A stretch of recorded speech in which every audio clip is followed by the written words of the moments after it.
Hi guys, అందరూ ఎలా ఉన్నారు? నేను మీ శ్రీదేవి కాకినాడ అమ్మాయిని. ఇవాళ అయితే నేను శ్రీనుకి బాగా హెల్ప్ అయ్యే ఒక కర్రీని అయితే కుక్ చేస్తున్నాను. అది ఏంటి అంటే పాలకూర టమాటా అన్నమాట. చాలా మంది బేసిక్గా పాలకూరని టమాటాని కూడా అవాయిడ్ చేసేస్తూ ఉంటారు. టమాటా తినడం వలన కిడ్నీలో స్టోన్స్ వస్తాయి, లేదంటే ఏదైనా హెల్త్ ఇష్యూ ఉన్న వాళ్ళు టమాటా తింటే వాతవా ఇలా అని అనుకుంటారు. లేదండి, ఈ రెండింటి కాంబినేషన్తో మనం కర్రీ ప్రిపేర్ చేసుకుంటే చాలా టేస్ట్ ఉంటుంది. వీటి వలన సైడ్ ఎఫెక్ట్స్ ఏమీ లేవు. ఒకవేళ కిడ్నీ ఇష్యూస్ అలాంటివి ఉంటే వాళ్ళు అవాయిడ్ చేయండి, కానీ నార్మల్గా వేరే అదర్ ఇష్యూస్ ఎవ్వరున్నా కానీ తినచ్చు. లవ్లీ తినచ్చు, శ్రీన్ కూడా తినచ్చు. సో క్యాన్సర్ ఉన్న వాళ్ళు పాలకూర ఎక్కువ తింటే వాళ్ళ హెల్త్కి చాలా మంచిదంట. సో అందుకని నేను తెలిసినప్పటి నుండి కూడా పాలకూర టమాటా, పాలకూర పప్పు, ఇలాగా పాలకూరతో పకోడీలు చేయడం, ఇలా డిఫరెంట్ చేస్తాను. అయితే చాలా మందికి తెలియదు కదా పాలకూర టమాటా కుక్ చేస్తారని. ఇవాళ కర్రీని అయితే మీరు కూడా చూసేద్దరు. కానీ ఇందులో వాడే ఇంగ్రీడియంట్స్ కూడా చాలా తక్కువ. మనం నార్మల్గా కర్రీ ఎలా చేసుకుంటామో అలాగే అనమాట. పాలకూర, ఆనియన్స్, పచ్చిమిర్చి, కరివేపాకు, టమాటా ఇవి ఉంటే చాలండి.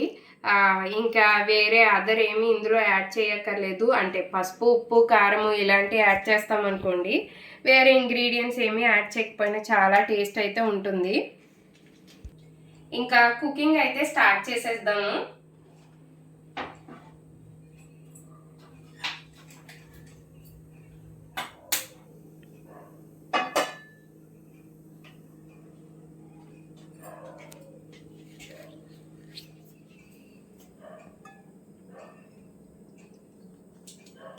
ఆయిల్ హీట్ అయిపోయిందండి. ఇప్పుడు ఇందులో కరివేపాకు, పచ్చిమిర్చి, ఆనియన్స్ అయితే యాడ్ చేసుకుంటున్నాను.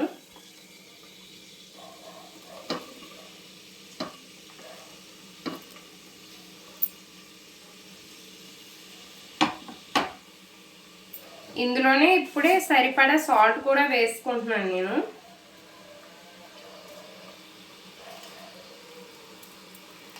అండ్ ఇంకొకటి ఏంటి అంటే అండి, క్యాన్సర్ ఉన్న వాళ్ళు ఎవరైనా కానీ కారం అనేది ఎక్కువ తినకూడదు. సో నేనైతే తక్కువే యూజ్ చేస్తాను. పైగా లవ్లీ కూడా తినాలి కదా, లవ్లీ కూడా కారం అనేది తక్కువగా తింటుంది. అందుకని ఇంతకుముందు కమెంట్స్లో నాకు కొంతమంది చెప్పారు, మీరు కుక్ చేస్తున్నారు కదా ఆ గిన్నెలు అవి యూజ్ చేయకండి, అవి అంత మంచివి కాదు, దీనికి బదులు మీరు ఐరన్ కాస్ట్ అని, లేదంటే అది మట్టితో చేసినవి కానీ, లేదా మనకి నాన్ స్టిక్ వస్తున్నాయి కదా కొంచెము, అలాంటివి కానీ యూజ్ చేయమని అన్నారనమాట. అయితే వాటిని బై చేయాలి అంటే కొంచెం అమౌంట్ అవుతుంది కాబట్టి ప్రస్తుతానికి అయితే ఇందులోనే కుక్ చేస్తున్నాను. కొన్ని డేస్లో వాటిని కూడా కొందామని అనుకుంటున్నాను ఏంటి.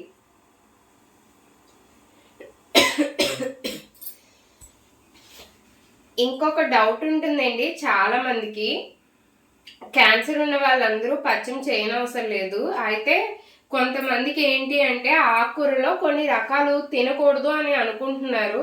అదైతే రాంగ్ అండి. ఏ టైపు మనకి హెల్త్ ఇష్యూస్ ఉన్నా లీఫీ వెజిటేబుల్స్ అన్నీ కూడా మనకి హెల్ప్ చేస్తాయి, మనకి మంచి చేస్తాయి, అన్నీ తినచ్చండి. నేను శ్రీనికి గోంగూర పెడతాను, చింతకూర ఉంటుంది కదా అది పెడతాను, చుక్కకూర పెడతాను, పాలకూర పెడతాను, ఇంకా పొనగంట ఆకు అంటారు కదా అది పెడతాను, తోటకూర, అన్ని రకాల ఆకుకూరలు పెడతాను. కానీ ఇందులో చాలామంది ఏంటి అంటే ఆఫ్టర్ డెలివరీ తర్వాత కూడా లేడీస్లో చాలామంది చెప్తా ఉంటారు కదా గోంగూర తినకూడదు, కాళ్ళు నొప్పులు పుడతాయి ఇలా అని. అయితే మీకు తిన్న తర్వాత అలాంటిది ఏదైనా ప్రాబ్లం వస్తే అప్పుడే అవాయిడ్ చేయండి.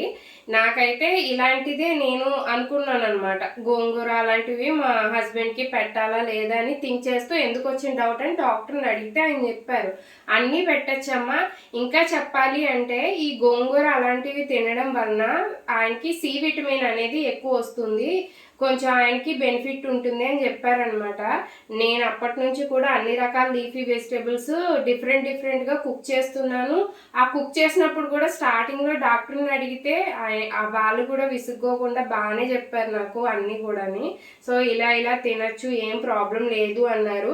మనకి డెలివరీ అయ్యాక కూడా చెప్తారు తెలుసా మీకు, టమాటా తినచ్చు, పప్పు తినచ్చు అని. కానీ ఏంటి అంటే మనము పచ్చమని పాటిస్తాం కదా, సో వాటినన్నిటిని అవాయిడ్ చేస్తాము. నా డెలివరీ టైంలో కూడా నేను అవన్నీ ఏమీ తినలేదు. బట్ మా ఇంట్లో శ్రీనికి సర్జరీ జరిగిన తర్వాత తనకి ఫస్ట్ పెట్టింది పప్పుతో ఉడకబెట్టిన పైన తేట ఉంటుంది కదండి, ఆ చారు అనమాట. తర్వాత తనకి క్యాన్సర్ ఉన్న వాళ్ళకి కూడా చింతపండుని చాలా తక్కువ యూజ్ చేయిస్తారు. చింతపండు అనేది అసలు వాడడం మానేయండి అంటారు.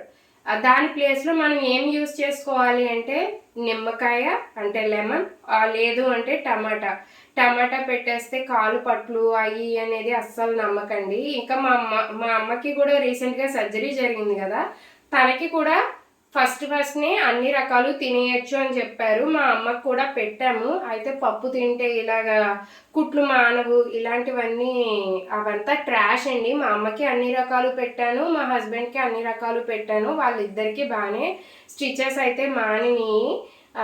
ఎలాంటి ఫుడ్ని మనము అవాయిడ్ చేయక్కర్లేదు. ఏదైనా అవాయిడ్ చేసేది ఉంటే డాక్టరే మనకి సజెస్ట్ చేస్తారనమాట. తల్లిపాలిచ్చే మదర్స్ అందరికీ కూడా ఈ పాలకూర అనేది బాగా హెల్ప్ అవుతుంది. బాగా మిల్క్ అనేది ప్రొడ్యూస్ అవుతాయి. మీకు ఏ టైప్లో నచ్చితే ఆ టైప్లో కుక్ చేసుకుని తినండి. ఏమీ అవాయిడ్ చేయని అవసరం లేదు, మీకు హెల్త్ బాగా ఉన్నంతసేపు కూడా. ఆనియన్స్ అయితే కుక్ అయిపోయి ఉంటాయి, ఒకసారి చూద్దామండి.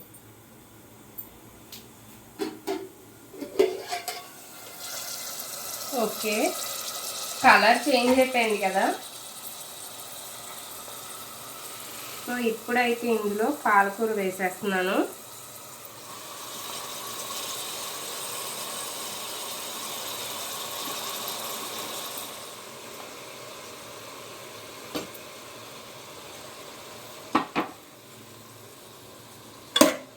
దీన్ని మీడియం ఫ్లేమ్లో పెట్టుకుని అలా కుక్ చేసుకుంటే ఇందులో ఉన్న వాటర్తో ఇది కుక్ అయ్యేంత వరకు మనం అలానే ఉంచేయాలండి. అప్పుడు కొంచెం మనకి స్మెల్ అనేది బాగా తగ్గుతుంది. అంటే పాలకూర స్మెల్ వస్తుందని చాలామంది అవాయిడ్ చేస్తారు కదా. క్యాన్సర్ ఉన్న వాళ్ళకి అంటే ఆ పేషెంట్స్ ఉన్న వాళ్ళ ఇంట్లో ఫ్యామిలీస్కి నేను ఇచ్చే ఇంకొక సజెషన్ ఏంటి అంటే, వాళ్ళు ఏం ఫ్రూట్స్ తినకూడదో ఆల్రెడీ డాక్టర్ చెప్తారు, బట్ నేను కూడా చెప్తున్నానండి. గ్రేప్స్ని అయితే అవాయిడ్ చేసేయాలి. అది డ్రైగా ఉన్నా లేకపోతే అది గ్రీన్ అయినా బ్లాక్ అయినా లేదా రెడ్ అయినా ఏ గ్రేప్ అయినా సరే వాళ్ళు అవాయిడ్ చేసేయాలి. ఎందుకు అంటే గ్రేప్కి కొన్ని మెడిసిన్స్ని వర్క్ అవ్వకుండా చేసేది ఉందంట. సో ఆ గ్రేప్స్ తినడం వల్ల ఆ మెడిసిన్ అనేది వాళ్ళ బాడీలో సరిగ్గా వర్క్ అవ్వదు అని చెప్తారు. ఇంకొకటి ఏంటి అంటే డయాబెటిక్ వాళ్ళు కూడా గ్రేప్స్ తినకూడదండి. ఎందుకంటే అందులో వాటర్ కంటెంట్ ఎక్కువ ఉంటుంది, బట్ అందులో కార్బోహైడ్రేట్స్ కూడా చాలా ఎక్కువ వస్తాయి మనకి. సో మనము ఈ డయాబెటిక్ ఉన్న వాళ్ళు అంటే టైప్ 2 ఉన్న వాళ్ళకి పెద్ద రిజల్ట్ కనిపించదు, కానీ టైప్ 1 డయాబెటీస్ ఉన్న పిల్లలు ఎవరైతే ఉంటారో వాళ్ళలోని మనం ఈ గ్రేప్స్ అనేవి ఒక్క 5 గ్రేప్స్ ఇచ్చినా కానీ వాళ్ళకి 200 కార్బోహైడ్రేట్స్ అనేవి అమాంతం పెరిగిపోతాయి. వెంటనే వాళ్ళకి అప్పటి వరకు 100 ఉంది అనుకోండి, సడన్గా 300 mglకి అయితే వెళ్ళిపోతుంది అనమాట. అంతలా అయిపోతుంది. సో అందుకే గ్రేప్స్ని అయితే అవాయిడ్ చేసేయండి. పాలకూర అయితే కుక్ అయిపోయినట్టుంది. చూసారా, మనం అందులో వాటర్ వేయకపోయినా సరే ఆ ఆకుకూరలో ఉన్న వాటర్తోనే అదంతా కుక్ అయిపోతుంది. ఇప్పుడు నేను టమాటా అయితే యాడ్ చేస్తున్నాను. దీన్ని మనం ఏమీ కలపనవసరం లేదు కూడా, దానికి అదే కుక్ అయిపోద్ది. మనం అలా పెట్టేసి వదిలేస్తే చాలు, ఎక్కువ టైం కూడా పట్టదు. అంతే గైస్, అది అలా కుక్ అయ్యి టమాటాలు మగ్గిన తర్వాత మనము పసుపు ఇంకా కారం యాడ్ చేసుకుంటే మన కర్రీ అయితే కంప్లీట్ అయిపోయినట్టే. లవ్లీ కోసం చాలా మంది అడుగుతున్నారు కదా, తను స్కూల్కి వెళ్తుందా లేదని. తనైతే స్కూల్కి వెళ్తుందండి. తనకి హెల్త్ ఇష్యూస్ ఉండడం వల్ల హాఫ్ డే మాత్రమే వెళ్తుంది. అంటే తనకి ఎక్కువ సిక్నెస్ అయితే వచ్చేస్తుంది అనమాట. సో అందుకే హాఫ్ డేనే పంపిస్తున్నాము. తనైతే ప్రజెంట్ ఎల్కేజీ చదువుతుంది అనమాట. తన ఇయర్లోనే జాయిన్ చేస్తాం, అంటే 2023లోనే జాయిన్ చేసాము. ఇంకా తన ఏజ్ వచ్చి రీసెంట్గా బర్త్డే జరిగింది కదా, అప్పుడు తనకి 4 అయితే వచ్చింది. తను కొంచెం హైట్ ఎక్కువ ఉండడంతో కొంచెం పెద్దగా అయితే కనిపిస్తుంది, కానీ తన ఏజ్ అయితే చిన్నదే. ఇంకొకటి ఏంటి అంటే లవ్లీకి షుగర్ వచ్చి ఇప్పటికీ 22 కాదు 21 మంత్స్ అయితే అయ్యింది. తనకి 2 ఇయర్స్ 3 మంత్స్ ఏజ్లో అలా అయితే టైప్ 1 డయాబెటీస్ అనేది వచ్చిందనమాట. తన గురించి సపరేట్ వీడియో చేసినప్పుడు తన కోసం మొత్తం అయితే చెప్తాను, కానీ కమెంట్స్లో ఈ లోపు అడుగుతున్నారు కదా అని చెప్పి నేనైతే ఈ డీటెయిల్స్ అయితే చెప్పాను అనమాట. లవ్లీకి ఆల్మోస్ట్ నేను కూరగాయల్లో అయితే ఈ దుంపలు, అదే బంగాళదుంప, చిలకడ దుంప ఇలాంటివి మాత్రమే అవాయిడ్ చేస్తాను తప్ప ఆల్మోస్ట్ అన్ని రకాల కూరగాయలు పెడతాను, అన్ని రకాల ఆకుకూరలు పెడతాను. కొంతమంది అదేంటి అవి పెట్టకూడదు ఇవి పెట్టకూడదు అంటారు, కానీ అలా ఏం లేదండి, అన్నీ తినచ్చు వాళ్ళు. కాకపోతే ఏంటి అంటే ఆప్షన్స్ అనేవి కొంచెం లిమిటెడ్ ఉంటాయి, తినేది కూడా క్వాంటిటీస్ ఉంటాయి, అలా చూసుకుంటే సరిపోతుంది పోర్షన్స్ వైజ్. రీసెంట్గా ఇంకొకటి కూడా చూసాను నేను కమెంట్స్లోని, కొంచెం వెయిట్ గురించి నాకు చెప్తున్నారు. అవును గైస్, మీరు నా గురించి చెప్తున్నారు, నేను హెల్దీగా ఉంటే వీళ్ళ ఇద్దరిని కూడా హెల్దీగా చూసుకుంటాను అని. అయితే నాకు ఫస్ట్ నుంచి కూడా ఎంత ఫుడ్ తిన్నా నేను సన్నగానే ఉండేదాన్ని. లవ్లీకి పుట్టిన తర్వాత కూడా నేను సన్నగానే ఉన్నాను. అంటే లవ్లీ ప్రెగ్నెన్సీ ఈ పీరియడ్లో కొంచెం వెయిట్ గెయిన్ అయ్యాను, కానీ ఆటోమేటిక్గా నేను మళ్ళీ నా వెయిట్ అంతా లూజ్ అయిపోయి నేను మళ్ళీ నార్మల్గా నేనున్న వెయిట్కి అయితే వచ్చేసాను. సన్నగానే ఉండేదాన్ని. లాస్ట్ ఇయర్ మే నుంచి నేను వెయిట్ అయితే పుట్ ఆన్ అవ్వడం స్టార్ట్ చేశాను. అప్పటికి వీళ్ళకి షుగర్, క్యాన్సర్ ఇవన్నీ వచ్చి ఒక 10 మంత్స్ దగ్గర అయితే అయ్యింది. అప్పటి నుండి నేను వెయిట్ అనేది అలాగా గెయిన్ అవుతూ వచ్చాను అనమాట. తర్వాత నాకు థైరాయిడ్ అవన్నీ చూపించుకున్నాను. ప్రజెంట్ నాకు థైరాయిడ్ అలాంటి ఇష్యూస్ ఏమీ లేవు, కానీ నా వెయిట్ అనేది ఇలా పెరుగుతూ ఉండడానికి రీజన్ నేను తినే ఫుడ్ అయితే కాదు. నేను ఎక్కువ చేసే మిస్టేక్స్ ఏంటి అంటే నేను మీల్స్ని స్కిప్ చేసేస్తూ ఉంటాను. సరిగ్గా ఫుడ్ అనేది టైంకి తిన్ను, నాకు గుర్తొచ్చినప్పుడు లేదా ఆకలి వేసినప్పుడు తింటూ ఉంటాను, అదొక మిస్టేక్ చేయడము. ఇంకా స్లీప్ అనేది నేను ప్రాపర్గా నిద్రపోనండి, ఇర్రెగ్యులర్గా అయితే నిద్రపోతాను. ఎందుకంటే నైట్ టైమ్స్ లవ్లీ ఒకవేళ చెప్పలేకపోతేనో తనకి షుగర్ డ్రాప్ అవుతున్నట్టు అని నేను నైట్ టైం సరిగ్గా నిద్రపోను, ఎక్కువ శాతం మెలకుగానే ఉంటాను. సో స్లీప్లెస్ నైట్స్ వలన ఇంకా ఏంటంటే స్ట్రెస్ ఇలాంటి ఇష్యూస్ ఉన్న వాళ్ళకి వెయిట్ అనేది ఆటోమేటిక్గా గెయిన్ అవుతూ ఉంటారంట. నేను కూడా రీసెంట్గా బ్లడ్ టెస్ట్లు అవి చేయించుకున్నప్పుడు కూడా డాక్టర్ ఇదే చెప్పారు, నీ వెయిట్ పెరగడానికి రీజన్ అయితే ఇదే అని. ఇంకొకటి నాకు చిన్న ప్రాబ్లం కూడా ఉంది, అంటే నా ఓవరీస్లో చిన్న సిస్ట్ కూడా ఉంది, అది కూడా ఒక రీజన్. అంటే చిన్న ఏంటి అంటారు చిన్న కాయ లాంటిది. సో వాటి వలన నేను వెయిట్ అనేది పుట్ ఆన్ అవుతున్నాను. చెప్తే నమ్మరు, లాస్ట్ 3 మంత్స్ నుంచి నేను మార్నింగ్ టిఫిన్స్ మానేసి నైట్ టైము డిన్నర్ని మానేసి టిఫిన్ అంటే లైక్ ఏంటి అంటే యాపిల్ ఏదో ఒక ఫ్రూట్నో ఇలాంటివి తిని టైంపాస్ చేస్తాను, కానీ నా వెయిట్ అనేది కొంచెం కూడా తగ్గలేదు. నేను ఇంకా వెయిట్ పుట్ ఆన్ అవుతూనే ఉన్నాను, ట్రై చేస్తూ ఉన్నాను. డాక్టర్ సజెషన్స్ మీద కొన్ని టిప్స్ అయితే ఫాలో అవుతూ ఉన్నాను. చూడాలి మరి ఏం జరుగుతుంది అనేది. థ్యాంక్ యూ గైస్ నాకు ఇలా చెప్పినందుకు. అండ్ నేను కూడా తినేది ఎక్కువ వైట్ రైస్ తిన్న గైస్, ఎందుకంటే లవ్లీ కూడా బ్రౌన్ రైస్ తింటుంది కదా, నేను వైట్ రైస్ తింటే తనకి కొంచెం ఫీలింగ్ ఉంటుంది కదా, సో నేను లవ్లీతోనే భోజనం చేస్తాను. తను ఆ రోజు కొర్రలు తింటే నేను ఆ రోజు కొర్రలే తింటాను, ఆ రోజు తను వైట్ రైస్ తింటే నేను వైట్ రైస్ తింటాను. అంటే అప్పుడప్పుడు 1 మంత్కి అలా నేను వైట్ రైస్ అయితే పెడుతూ ఉంటాను కదా, అప్పుడు బ్రౌన్ రైస్ పెడితే నేను బ్రౌన్ రైసే తింటాను. లేదా తనకి ఆ రోజు గోధుమ రవ్వతో ఏదైనా కిచిడీ చేసి పెడితే నేను కూడా అదే తింటాను. తను ఏం తింటే అదే తింటాను, కానీ నా వెయిట్ అనేది అలా ఇంక్రీజ్ అయ్యింది, ఏం చేయలేము. ఇంకొకటి లవ్లీ వెయిట్ గురించి కూడా నాకు ఒక కమెంట్ ఎక్కడో కనిపించింది, తన వెయిట్ అనేది హెల్దీగానే ఉందని డాక్టర్ చెప్పారు. మేము కూడా అందుకే తన వెయిట్ని తగ్గించడానికి అయితే చూడలేదు. ఒకవేళ డాక్టర్ చెప్తే కనుక అప్పుడు మేము వెయిట్ అయితే తగ్గించడానికి డైట్ ఆయనే చెప్తారనమాట, ఏవేమి తగ్గియాలి అనేది. అప్పుడు అదైతే ఫాలో అవుతాం. ప్రజెంట్ అయితే తనది హెల్దీ వెయిట్ అనే తన హైట్కి తగ్గట్టే చెప్పారు వెయిట్ అనేది ఉందని. సో అలా అయితే కంటిన్యూ అవుతాం లవ్లీకి. సో మన కర్రీ ఎంతవరకు వచ్చిందో చూద్దాము. టమాటాలు ఇంకొంచెం కుక్ అవ్వాలి.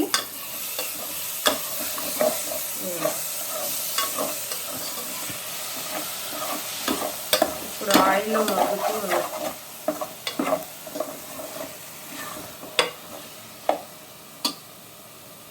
ఇప్పుడు ఇందులో కొంచెం పసుపు ఇంకా కొంచెం కారం అయితే యాడ్ చేస్తున్నాను.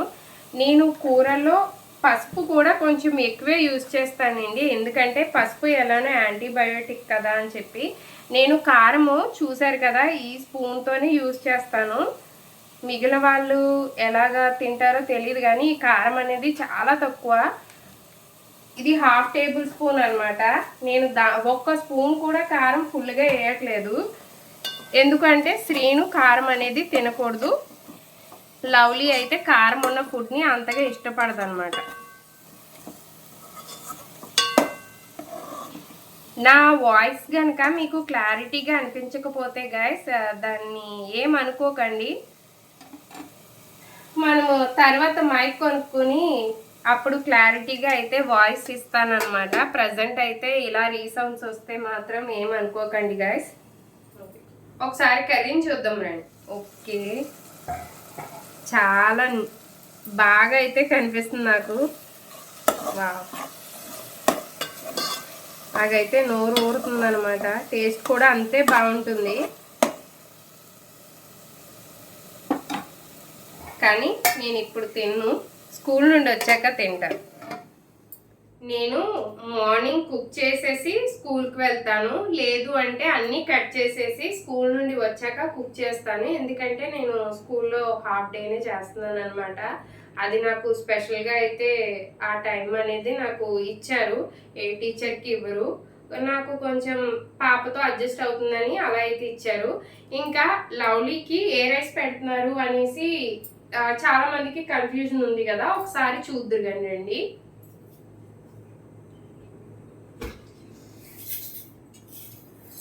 లవ్లీకి డైలీ యూజ్ చేసే బ్రౌన్ రైస్ ఇదే. ఈ బ్రౌన్ రైస్ నేనండి.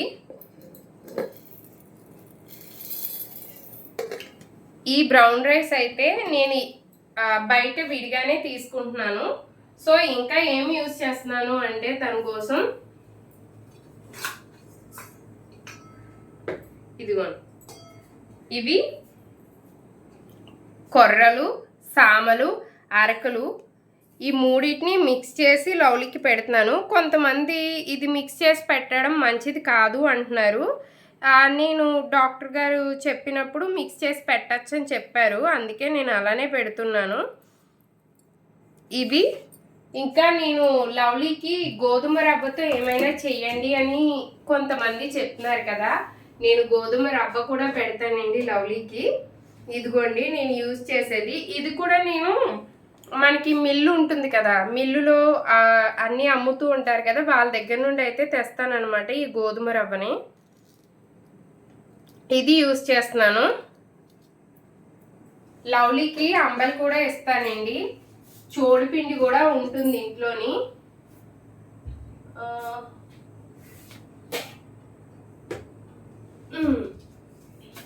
ఇదిగోండి చోడిపిండి లవ్లీకి యూజ్ చేసేది. ఇదిగోండి చోడిపిండి యూజ్ చేస్తున్నాను. టైప్ 1 అని కానీ టైప్ 2 కానీ ఏ హెల్త్ ఇష్యూస్ ఉన్నా ఇవి చాలా మంచి ఫుడ్ ఐటమ్స్. ఎవరైనా తినచ్చు, ఎలాంటి వారైనా తినచ్చు, నార్మల్ పీపుల్ కూడా తినచ్చు. సో అవన్నీ నేను ఎప్పుడూ మెయింటైన్ చేస్తూనే ఉంటున్నాను, ఎందుకంటే లవ్లీకి డేకి ఒకటి చెప్పున చేంజ్ చేసేస్తూ ఉంటానండి. అంటే ఇప్పుడు బ్రౌన్ రైస్ అనేది 2 days పెడితే ఖచ్చితంగా థర్డ్ డే నేను ఈ కొర్రలు, సామలు, అరకులు ఇలాంటివి అయితే పెడుతూ ఉంటాను. ఒకవేళ ఇది కూడా పెట్టిన తర్వాత గోధుమ రవ్వతో అయితే నేను టిఫిన్ కింద అంటే నైట్ టైం కానీ లేదా మార్నింగ్ టైం కానీ ఉప్మా కింద చేసి పెడతాను. లవ్లీ చోడిపిండితో చేసినది అంత ఇష్టంగా తిందండి. అంబలి అంత ఇష్టంగా తిందు, కానీ నేను అప్పుడప్పుడు దాన్ని ఏంటి అంటే ఈవినింగ్ టైమ్స్ 4 అలా ఉంటాయి కదా, ఆ టైంలో తనకి కొంచెం క్వాంటిటీనే తింటుంది. సో ఒక కప్తో అయితే ఇస్తూ ఉంటాను అనమాట. అది కూడా ఉత్తిదే తింటుంది, పెరుగు వేయడం కానీ ఏమి వేసినా తిందనమాట. ఉత్తిగానే తాగుతుంది ఆ అంబలిని కూడాని. తనతో పాటు శ్రీను తాగుతాడు, నేను కూడా తాగుతాను. సో ఇదేండి నార్మల్గాని లవ్లీ తినే అన్ని ఫుడ్ ఐటమ్స్ నేను కూడా తింటున్నాను. అందరూ తినచ్చు, అందరికీ హెల్త్కి మంచిదే అనమాట. ఇవాళ ఈ కర్రీ కుక్ చేస్తూ నాకు తెలిసిన కొన్ని సజెషన్స్ అయితే లేదా కొన్ని హెల్త్ టిప్స్ అయితే మీతో షేర్ చేసుకున్నాను. నెక్స్ట్ వీడియోలో ఇంకొన్ని అయితే షేర్ చేసుకుంటాను గైస్. మీకు కనుక ఈ వీడియో నచ్చితే లైక్ చేయండి, అలాగే ఈ వీడియో ఎలా అనిపించిందో కింద అయితే కమెంట్ చేయండి. నా ఛానల్ మీకు యూస్ఫుల్గా అనిపిస్తే ఖచ్చితంగా సబ్స్క్రైబ్ చేసుకుని నన్ను ఇంకొంచెం సపోర్ట్ చేయండి గైస్. Bye bye.